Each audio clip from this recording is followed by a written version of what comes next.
Conference, your source for JVM knowledge. We will start. This is really one Android-focused talk in this Java conference. So we will talk about many Java Android things. Sorry. So this is called a more secure world for Android apps. And I will tell you. I don't know if you know Equifax. Yeah. No. Well. Yes. Equifax is a consulting financial company for people in United States, Canada, and UK. And basically, they received a cyber attack hacking in September of 2017. Just that was at the same time to the Facebook problem with the Cambridge thing. So not much people know about that, but this is a good example of what can happen if we don't have any security in any level of our implementations.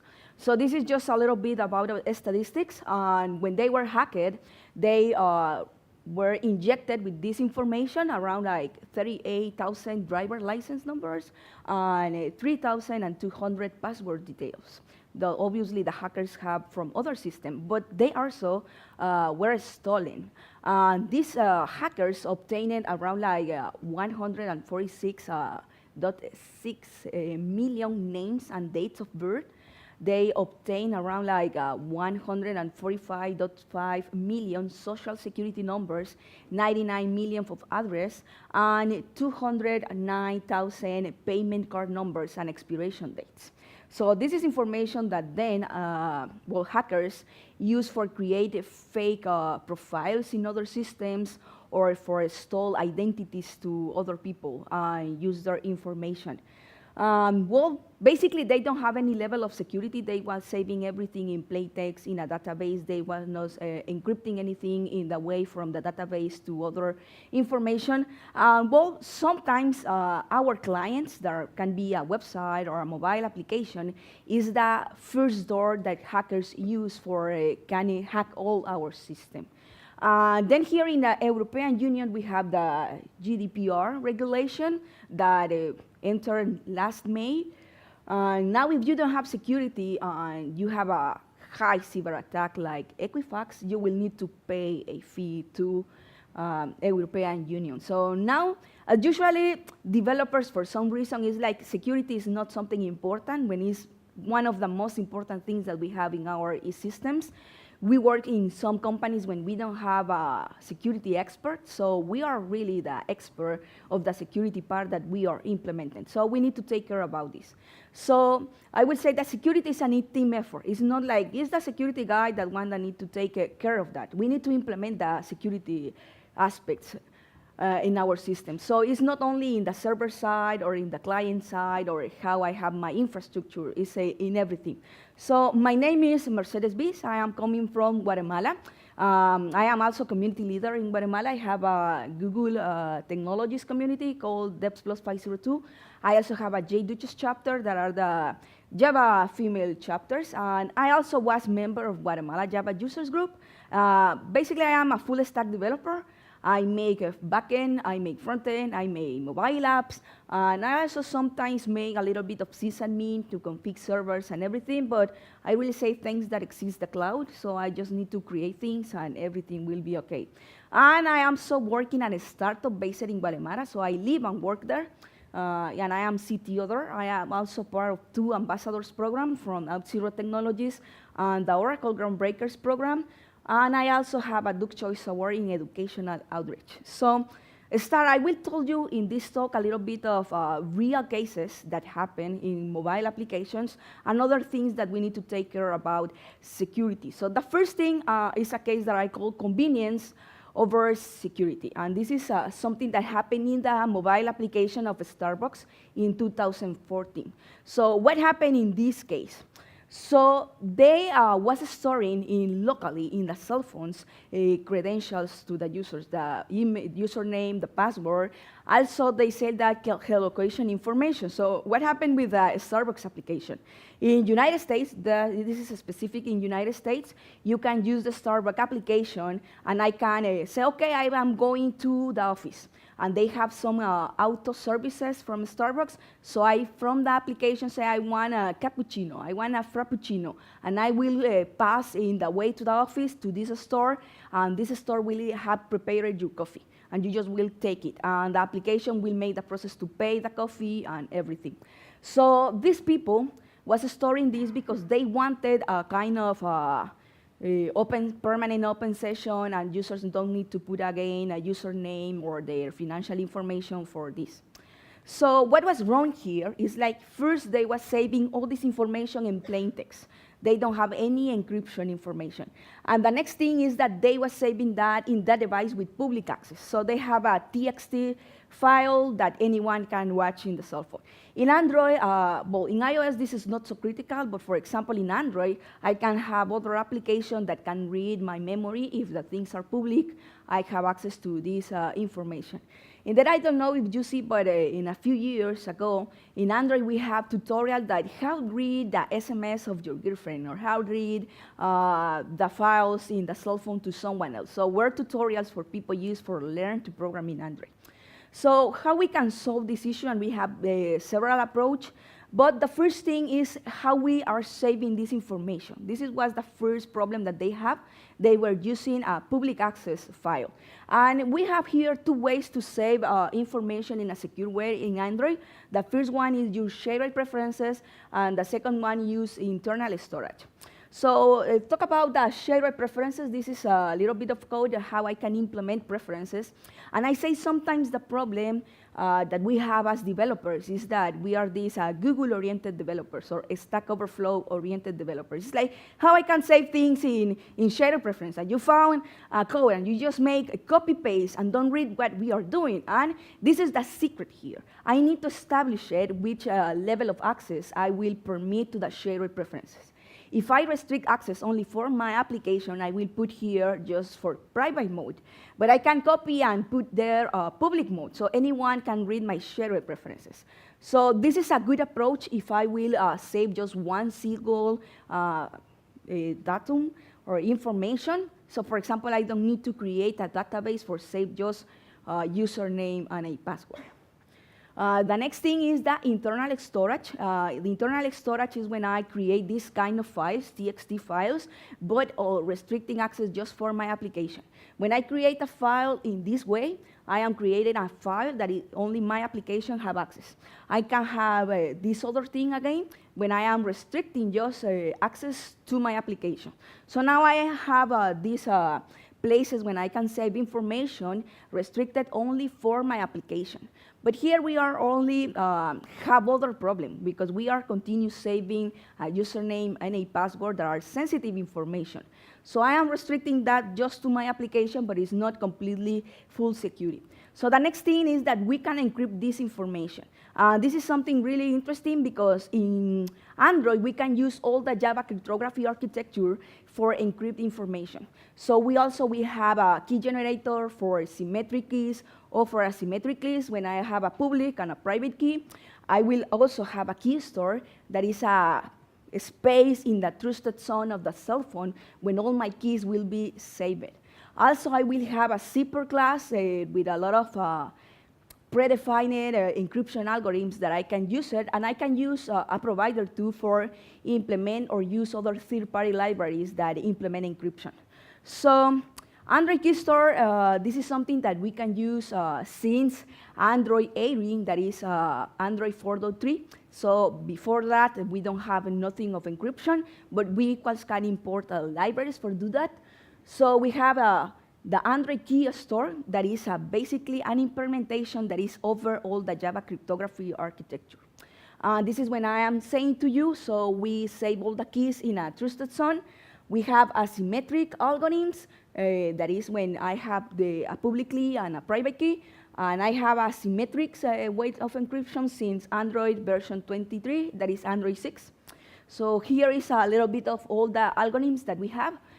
For Android 18, we only have the ERS, that is one of the most popular encryption algorithms for asymmetric. And then we have, since API 23, the IAS and other more complex RSA algorithms of encryptions. And this is just simple diagram of what happened when I am doing encryption. I have the plain text, I choose an algorithm, I choose my keys, and I obtain a Cipher data, that is the encrypted information. And this is a small example that how I am encrypted this information in Android. This is basically the most simple example, but this is not a talk for explain all the encryption API in Android. And this is for decrypt information. Now talk about the security myth that have Starbucks, because they not only were saving information in the wrong place, in the wrong mode, they not only were not encrypted this sensitive information, if not, they were storing the username and the password. So why we need to stay saving the username and the password in our client side? And this is something that I call the security myth. When the people came, the media in the United States came to Starbucks and say, why you are saving your username and your password? So they say that. So it is better for mobile apps, be too easy to use or be secure. Basically, they were saying to the people, it's like we don't have security and a user-friendly application at the same time. We need to sacrifice something, so we sacrifice security instead to sacrifice the user-friendly applications. And this is basically because they want to have this perception to they are having a permanent open session like maybe Facebook, for example, or Twitter. So this is why they were saving the username and the password. But this is a lie, right? Because we can have a permanent open session, we can have a security application, and we also can have a user-friendly application. So I am putting this here because OAuth is a standard or a protocol that establishes how I will make my communication of security in terms of authentication and authorization between a client and a server side. And this is a standard that was started to be cooked in 2006. And the first established version was launched in 2010. And the problem of Starbucks was in 2014. So that means that OAuth existed when this problem was created, when they created indeed the application. So what happened here is that they have a bad API design. The communication between the applications and their service REST API. So what happened here is that they, in all the services, were requesting to the client send the username and the password. So they always make a kind of login version of verify if this was a valid username. And this doesn't work in that way nowadays. So what established OAuth? In OAuth, we have this diagram. Now we have a new actor that is an OAuth server that can be part of our implementation in the backend. So we have here our client app that in this case is an Android application. So this Android application, we will go to the OAuth server for require a token. So basically this is the moment when the user make login. So in this moment, they will send the username and the password. And the OAuth server will verify that the user exists in the system and this password corresponds with that user. If this is true, so the OAuth server will generate a token for represent this user. That doesn't mean that now will be a token that contains the username and the password in an encryption way. This is other bad approach, putting the token, the username, and the password. So the OAuth server will return to the client app this token, and the client app will be save this token, instead to save the username and the password. So for example, we can save now this token in the shaded preferences. We just restrict the access to our application. So now, always to the application needs something. So in this case, when in the Starbucks apps, they want to say, I want to browse this coffee, so they will go to the resource server, that is our API, backend, our REST API, and I will say, okay, I want to browse this coffee, and this is my token. And the resource service will interact with the OAuth server first for validate that this is a valid token. So it's a token that really represents an entity inside my system. It's a token that is not expired, that was properly signed. And the OAuth server will return to the resource service. This is a really valid token. You can use it, and the resource servers will process that request we have to our client app, and will return a response. So it's a little bit of more complex, but it's more secure. So for these tokens, we can use the JWTs. How many of you listening before about JWTs? Good, good, many ones. This is good. So basically, JWT is an open standard when some guys say, okay, we can use the power of JSONs, and we can say these JSONs encrypted. And a JWT, this is something that people confuse, but a JWT is just the header and the claim side. When I have a token encrypted, signed, we use Auth0 the approach of this open source standard that is the JSON Web signature, and that is when, I think that is my fault, there is.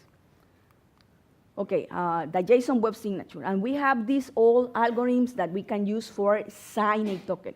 So what happened with a token is that first, if I only have the part of the JWT that is the header and the claims, I can take that and see what contains this, and I can modify this information.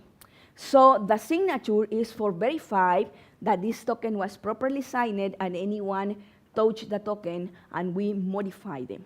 So this is an example that what contains this token that I was showing to you. So we have the header part, we have here our claims, that is the information that I want to transport between the two parts, and we have here the signature. One secret is that usually the keys when we create this signature is only in the OAuth server, for example, or in my backend server if I am creating the tokens there. So the clients never have these keys. So only the token, the OAuth server can validate that this is a properly signed token. But the other parts can see the information that we have inside. So here we have some things. For example, this is an interesting claim that is the sub. Because some people, again, say, OK, I will send the username and the password in my JWT, but no. Now in this system, we will create an identifier, a unique identifier for, say, this for this user. But I will not use her username or his password or a hash of both of them. This is our other interesting claim that is not defined as the registered claims that we have for JWT. There are scopes. Our user for define which permissions have my user in the system. So this is other one, the type JWT. Sometimes we have problems with different libraries that some ones handle that type and other ones not, because always is JWT. So they try to ignore them, and sometimes we have problems that one library say, you know, this token don't came with a claim type, so it's not a valid one. So we need to choose, because sometimes the clients are programming in one programming language and the others in other one, so we need to choose properly the libraries. So this is the registered claims that we had defined for JWTs. And we have something interesting. This is the JTA, that is the unique identifier for JWTs. So I can create a JWT, and I will establish it a unique identifier. That permits to me, for example, in a system, restrict one token to be only used one time. So I receive the token in my system, and after process one request, I will return a new token to the client, and this old token is not anymore valid. So if someone else stole this token or something, we cannot use it again in our system. The next thing that we have is the sub, that is for defining who user is representing this token in my system. Then we have the is, that is basically is who create this token in my system. And this is other one, the X is for expiration numeric data value. And is when I have tokens that can be expired in my system. So for example, in the bank application, this is really common.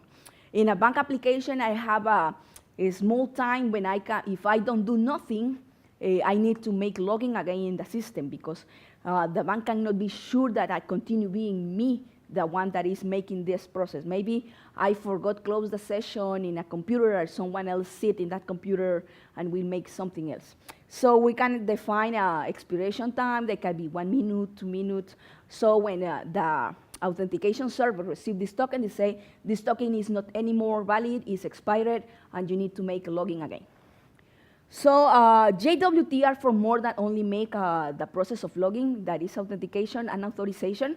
We can also create federated identities with that. We can make information exchange between two parts. And we can use, this is really useful for client-side sessions, is when I am saving some information in the cookies, and I don't want that anyone else may inspect to the browser and modify those cookies. For example, happening when I have cards, when I am in an e-commerce application or something like that. So here we are talking about JWT for make authentication and authorization. And sometimes people confuse this process. So authentication obviously is make the login, but some people confuse the authorization process. Many people just handle the authorization in the client level. What I mean with that is, for example, I have a website. When I make login, after that, I have a different template for show to my user that have the options that they can access. So I cannot guarantee to a person, or a user in this case, will have access just to these options, because maybe I have an endpoint to an option that is not listed in his option, and if they just introduce the endpoint, we have access to that thing if I not make a validation about that. So this validation, far away from my client configuration, is called authorization. So this is a little bit diagram. So this is the client. When I make the login, when I say my user and my password to the server, this is the authentication process. But when I send this token in an authorization header and I verify to that user had permission, real permission to access to that function, this is an authorization process. I say, maybe he access to the endpoint, but I say, I can put now only something like error 400 or 505 and say, oh, we didn't found this website for you, or you don't have access for that. So if you want to explore more about JWT, I recommend you this website or reading this handbook. This handbook have more examples about how we can create federated identities using JWT or use it in exchange information or for client-side sessions. So now we have an improvement of our REST API, right? I am sending a token instead to save the username and the password. So I liberate the client for saving a properly way the username and the password, and I am not sending, in all cases, my username and password. So now we talk about other problem related to with login.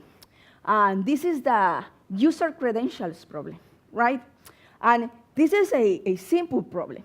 But we have more problems. And one of the problems with the user credentials is that we continue securing our users for access only with a single signing on. So when the people will introduce a username and a password. And this is incredible, but exists a lot of documentation about the weakness of these kind of systems. The other problems that we have is that usually users want to use, or they try to use the same username and the same password in all the systems. So what happened when came a hacker and they have a cyber attack like Equifax? So in Equifax, they also can obtain all the usernames and the passwords of the users of Equifax. So they can come to other systems and try to access with those credentials that they stole from Equifax. And some credentials will work for this pattern that have the humans. Use the same username that usually is the email address and the same password. So what makes that development is to say, we will better and we will create rules. Right, to say. So we'll create rules for people need to create really secure passwords. Instead, when we are saving in plain text in the database, and happen things like this, right? So this guy is creating a super secure password, and he ain't creating password 123 with admiration sign, right? And this match perfectly with the rules, but also continue being a weak password. So what we make is create a password nightmare for our users. And we have systems like have this, right? This is a joke, no, it's a meme, but it happens to in real life. So I am demanding so many rules to our users that sometimes it's hard to create the same password in all the systems. And the problem is that then we forgot those passwords. And I am not including here this part when we require to our users change the password every month, every 2 months, or every 3 months. And sometimes our systems don't need that we require to the users that. We don't handle so secure information for this. And I would say, but I really have a website when happened the next things that I will show you. So I never try to make login. I always go directly to the recovery password, right? Right? You see, there is like, we try to make login and then say, no, wrong password, wrong password, wrong password. And I say, okay, fuck you, you win. I will restore the password. You put the same password and say, you cannot use your last password. You say, but this is the password that I am putting inside the login. So I don't try. I put wherever, and I go inside the system, and everything is okay. So we can improve the authentication process to our users. So we don't need to put a lot of madness rules for make the login, but now we will require more steps to our users. So this is started being something called in that way. We will define something that we know, that is the password. And then we'll require or something that we have or something that we are. This we have is usually a token or some places give to you a card when we implement a kind of encryption like Enigma, the machine Enigma, that you have some numbers, they give you some letters, some numbers, and you need to transfer that with the card to other code. So now we will have a single signing on, but I will require to the user that introduce a token generated for other device or in that an application in the cell phone, or we may face recognition. But in that, this is proof that you can make face recognition with a picture, for example, right? For now, exist some applications that you can configure to the people make things like open the eyes or speak something, or they move the hair for define that it's not a picture. Or we can use the fingerprint, but in that the fingerprint is a fake thing. I don't know if it happened. I am sure that yes, because I tell that in other places. But sometimes in these companies, when you need to mark your entrance and your outside with the fingerprint, exists a guy that have a kind of this set of keys, but in that a set of keys, they have a set of latex fingers. Yes, the models of the finger. And this one guy going with all the for mark the entrance and the outside to all the people. It's like they take turns. So tomorrow is your day, then will you, then you, and the others will have that day off. So this is something that can be violated too. But it's an improvement in security. Don't exist nothing really 100% security. Usually what we do is put more steps for make a dissolution on the hackers or for improve a little bit in some users. So this is one end calling multi-factor authentication or two-steps verification. We have other ways to make this. For example, with the fact of something that I have, we can obtain an SMS. For example, Google make this. It will configure it. So I make the login with my username and my password, but I also need to introduce a code that they send me by SMS. And this is other application to how we can implement multi-factor authentication, a little bit more complex. We will wait if the video starts.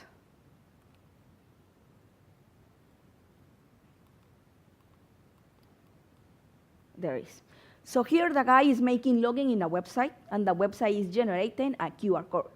And we will came to an application that is called Guardian, and with Guardian I will scan this QR code. So now I will have listed this application in my application with Guardian, but I also need to allow permission to these applications from Guardian. So now I will can access to the website. So this is an extra layer of security and something interesting that I can also go to Guardian and deny the permission to that website. So I will put a precisely example. So for example, when we were university students, or also if you are continue being one. So we go to the lab, we open Facebook, and then it's, oh my God, that test. And you go running and you open your session Facebook in this computer in the lab. So what happened? Then you see today married to you with someone else. They post things that are not. It's like, well, yes, a lot of things that happen. So what happened is like maybe you are arriving to your room or the classroom, and you say, oh my God, I forgot close session, Facebook. So you can go to Garden and say deny access to Facebook. And that will be not precisely closed, but will, when someone else tries to do something here, will close your session and will not permit to those gentle guys make all those things that they do with your Facebook profile, right? So it's a little bit security. You have more steps for make that login side, but in that you have more access to handle that information. Then we have the federated identities. So this is when I provide to users make a login with Facebook, with Google, or don't do that with Yahoo. It's like Yahoo. The Yahoo all the time is being hacked. It's like, okay, come on.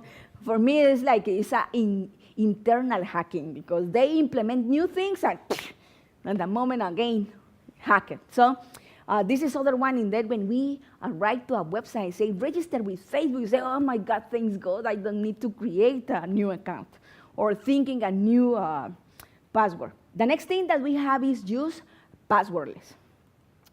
So passwordless really mean permit to users may log in without a password. Something that happens in mobile application is like could be complicated introduce a password, especially we are using special characters because are not in the same keyword. So I need to stay switching the keyword for introduce the password. Sometimes I have numbers. Some cell phones show to you the numbers in the same keyword with the letters, but others not. So we need to stay switching between screens for change the keyword. So we have a little bit of method for passwordless. Some ones really are defined with the fact to don't introduce a password or never create a password. This is a diagram for can I use in other kind of improvement. So this is a diagram for a company that want to permit to their employees access to work application as fast as possible if they are in the office or in a place defined for work. For example, remote working from your home. So first, they have a security verification, that is if the application is requiring access from an IP register in the system. So it's an IP that is from the offices or for the house to some employee. If not, they require to make that multi-factor authentication. The next level of verification is if they are inside a health fence. So you will verify that it's not only in a registered IP, if not they really are physically in the office or are physically in their home. If not, again, we will require a multi-factor authentication, but if not, they will can access. And they introduce anything. Well, unless no password, but just a username. This is other one. This is the Touch ID. In mobile devices works when we can read the fingerprint in cell phones. In this case, the fingerprint can be the username and the password at the same time since are uniques, right? Anyone have unique fingerprints. So I will read my fingerprint. I can verify if this user exists previously in my system or not. If don't exist, I will generate this username in my, this user in my system using the fingerprint. If exists, I will permit them enter and will create a token for them. The other one is the SMS. Just that with the SMS approach, we need to make to the users create a username and a password before, because we not always have access to receive SMS. So for example, I travel a lot. I really don't pay roaming. This is extremely expensive for me from Guatemala. So when I travel to outside from Canada to Panama, my cell phone is just a camera. See, this is my cell phone, except that I have Wi-Fi. But after that, it's a camera. So if I use SMS codes, I will cannot access to anything. So I need to other way to have access, a password. And so here in that case, they will introduce the username and you say, okay, we will send you an SMS to you. If you implement an SMS approach, I suggest to you, before to send the code to the cell phone, ask, this is your cell phone, but don't put all the cell phone, right? They made like with credit cards, put asterisks and just show the last numbers, and the user need to type the cell phone for verify that this is the real cell phone. To me, happened in a bank I don't know those guys, but we create that banks are security places, blah, blah, blah, but the truth is like, they are a disaster. So I actualize my information for the banks, but they have defragmented this information, so I only actualize my products, so that counts. But I don't actualize in that moment the information for my online banking. So when I forgot my password, I say, I will restore my password. They say, we will send you an SMS code. And I say, yes. I say, okay, perfect. We sent to you a new password to this cell phone. And I say, fuck, I don't have this cell phone from 10 years ago. So they send my new password to someone else. So we need to ask to the people if those are really their cell phones, because sometimes people forgot to actualize this information too. So before send something, we need to verify that is the real cell phone. Then they receive the code, and they introduce the code instead to stay introducing a password. And the last one, okay, is the magic link. This is really good, but indeed when we are creating a user, we can verify in the magic link if this is a valid email address. So what we do, you use Slack? I think that here is really common. Slack is like the perfect example of magic link. So I introduce my email, and then send me a mail with this magic link. I may click there, and I am into my apps. So then we have the identity management that is inside all those things. Sometimes one problem is implement all those things by us. So if you see, are a lot of things that we can implement. So how many of you are, well, I didn't ask that at the beginning, but how many of you really have experience making mobile applications? A few ones, okay. And how many of you make a login with Facebook in their client applications? And how was your experience? Good or it's fucking terrible, say, sucks. So Facebook then came and they deprecate their API. They don't tell you until anything works in your website. To us happened, and the poor guy is like 24th of December, basically the day before Christmas. Is like that. The system is not working. We need that you fix that, and was full of Facebook. So we can use other identity management providers for implement those things and don't suffer the nightmare to fight with Facebook. So, but in identity management, we have other approach too. It's like we can have people that will handle our identities. That is something that will match with the GDPR regulations, so they will take care of encrypt the information that we need in the databases to provide permissions to our users, and we can define all the information that I need for any one of those identities.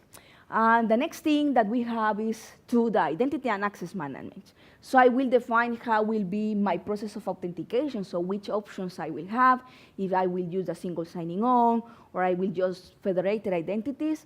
I will handle too how manage the authorization process, and in that I will have other kind of identity federations there. So for mobile applications now, one of the approaches is the Firebase authentication. So Firebase become to be really, really good in terms of for develop mobile applications. And here we have this. Something interesting is that we can have anonymous authentication. So this is like I am using a system and I didn't create an account yet, so they don't know what I am doing. This is a crazy lie.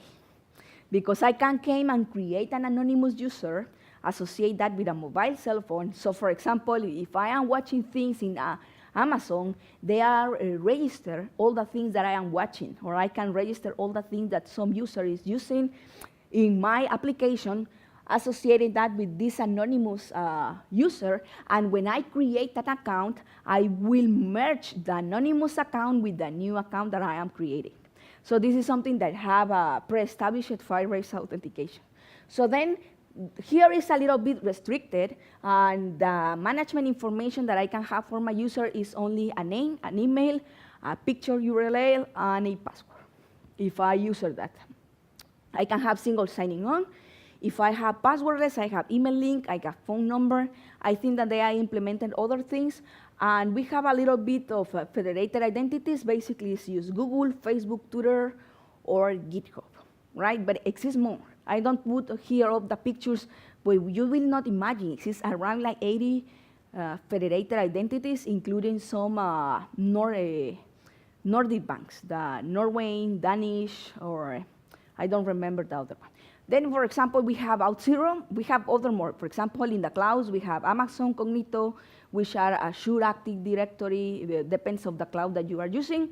And the people of Google Cloud don't have their own implementation. They make a partnership with the people of Auth0. So if you are using Google Cloud for mail identity as a services, you can use Auth0. In this case, we have the single signing on. Something interesting is that for the user management, you will define which information you need, far away from just have a name, a username, email, a picture, and a password. And we have a lot of passwordless options in multi-factor authentication. This is the people owner for Guardian, the video that I showed to you. And well, here is a little bit of description. They have around like 80 federated identities that you can use. And like Firebase is a little bit free. You can create an account for free. You can have, without putting a credit card, you can have 7,000 users and use 2 federated identities in your system. So now I will tell you other story that I call the free hamburgers. And this is 5 minutes. I think that we can do this. Okay. So this is other problem that was not precisely in the application, but is related with a bad API design in the REST API side. So in a really far lands, in my lands, people really eat McDonald's and Burger King always that they want hamburgers. So one restaurant created gourmet hamburgers and was so successful that they launched a loyalty app. So what happened in a loyalty app is that always that you go and browse the hamburger, you accumulate 10 points, and when you have 100 points, you can redeem them for a new hamburger. So basically, I changed 10 hamburgers by free for this issue. I don't know how hamburgers changed the friend that shared to me all the codes for accumulate points and all the other people. So what could go wrong here? So loyalty apps are marketing strategies, and they start to lose money, and it's like, what is happening here? And I will ask you this. What can happen in an application, and think from the security perspective? How is that? Because then they saw it's like we are giving more hamburgers to the ones that the statistics established that we will give. So imagine that you are one of those managers that go to these meetings to have ideas that never implemented. And they say, okay, guys, we are doing something really wrong. So what can be?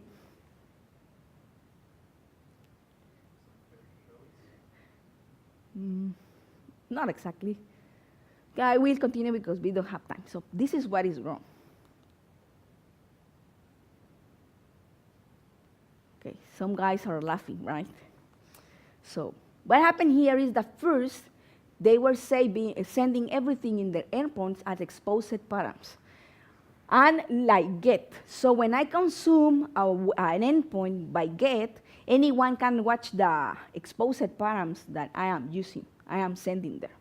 And also, they were not using any SSL or TLS certification. So the information was not sending encrypted in any point. So obviously, this is something that anyone can watch in the cell phone. But what happened with those guys that start to believe that they are super hackers? The first thing that do a hacker or a noob hacker is go to monitor open Wi-Fi networks. So they go with a special antennita there. They put the antenna and stay in a mall or in a restaurant. So this was the case of my friend. So he discovered in this restaurant of hamburgers that they were exposing the codes. So he went to other restaurants of the hamburgers and discovered that each restaurant has one code for accumulate points. So we have like 3 or 4 codes of different restaurants for accumulate points. So for example, I shared with my youngest sister the code, and she introduced 10 codes in the same moment. Obviously, she was blocked because one guy monitoring the system detected her as an anomaly. So I said, no, you don't need to do that in that way. You need to like me, that I put 1 code each day, or 1 in the morning and 1 in the afternoon. So you can change that. So how we can fix this? So first, we can use SSL and TLS certifications for have all the information travel encrypted. But in that, using that will not work if we continue the information in a GET approach using exposed params. So we need to use something like POST. So in that case, the exposed params, we will travel encrypted. But we also can include an exchange protocol like JSON for transport information. So in this case, we will send the information per post. We have the HTTPS, and we will have a JSON with that information.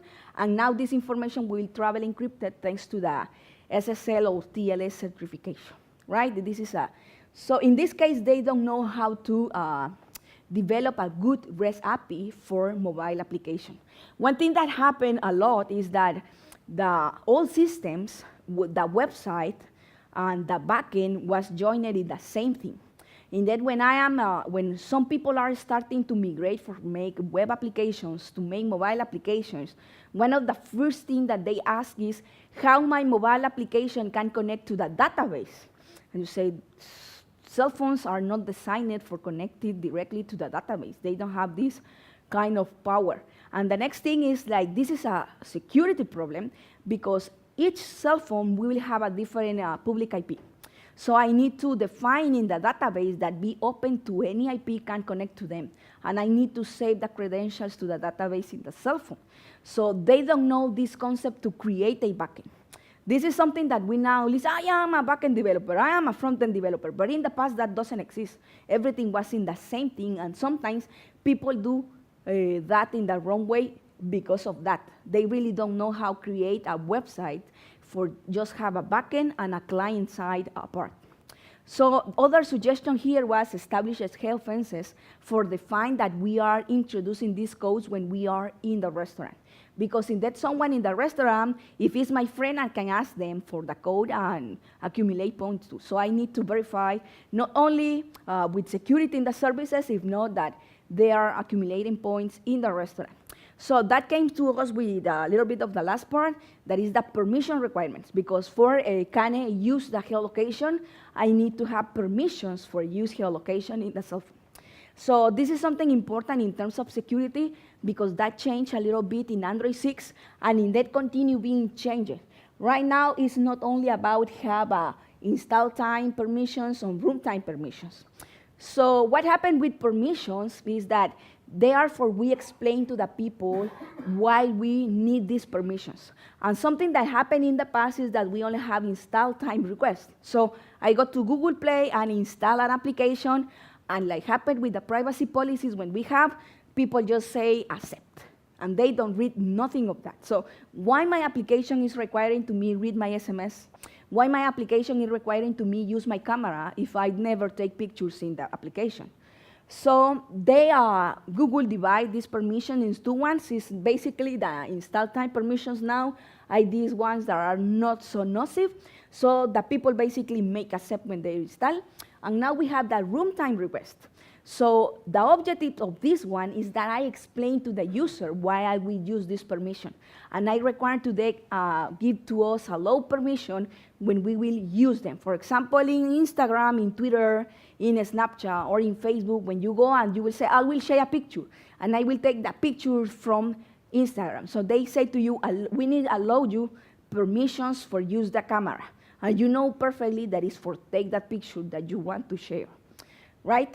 But in that, we can also deny the permissions from the application management, and we can say that never ask me again about that.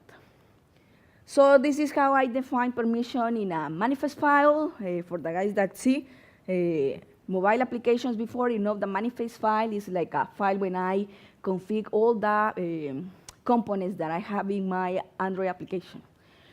This is a way where Kama can check if I have permissions. So basically, I use a context component class that checks self-permissions. I will send the activity. When I want to check that, I will say which permission I want to verify, and this needs to be permission granted. So if this is not, I don't have that permission. So this is other way how I can request the permission. This is have a little bit of hierarchy because I can establish it in the manifest file if I require to show an explanation to what I want permission to the user. or I only need to came on require for this permission. So this is a website when you can read more about the permissions. And I put in the first slide that now we have some restrictions in Google Play. This is something that started in January of this year. So for example, we have restriction with application that read the phone logs, call logs, or SMS. So basically, if you need this information, only can be for applications that handle phone calls or SMS. If your application don't have this approach, you need to submit to Google a form justifying why you need these permissions, and they will give to you or not permission. If not, they will not permit that you submit that application. If not, they have other applications that you will try to use, depends of the level of things that you want. And well, this is other, I think that we don't have much time for this. Yeah, yeah, but this is a case of people that was doing a fail encryption. We have an encryption. They was encrypting information for traveling that way. And so I suggest to them use JSON Web Encryptions. So if someone wants to read about that, can do it. And finally, we have the human verification that use the reCAPTCHA application in Android apps. That basically sometimes don't work directly in apps, if not works when I am sharing some part of my components to other applications. So like these applications like Facebook, Twitter, and Instagram, and I go to the gallery and say I will share this picture, and so they provide to us a door for send a picture directly to the application. So sometimes we have other process that can work in a background, so I need to verify that really is a human one, that one that is sending that. So I only need to create a site for use the reCAPTCHA for Android, put my package name. They also will give me the secret key, the site key, the secret key, and then I just need to copy this in my application. I need to add the API in my Gradle. And I have here the code when I am verifying if it's a human or not. And I just click here, and this is verifying that I am a human. And don't forget the permission to internet that happened to me always. So we need to add the permission of internet, and this is an example of this JSON that we will receive when everything is okay. So this is our, when I will put these slides. This is my fan page, this is my Twitter, if someone wants to follow me or share something about the talk. And thank you for coming. I don't put here the URL from for make the qualification of all the talks. I really will appreciate that not only give feedback about my talk, if not all the talks of the conference. This is something that works for the organizer, for know which talk were good, which ones were not, and which content want the audience for next year. So thank you.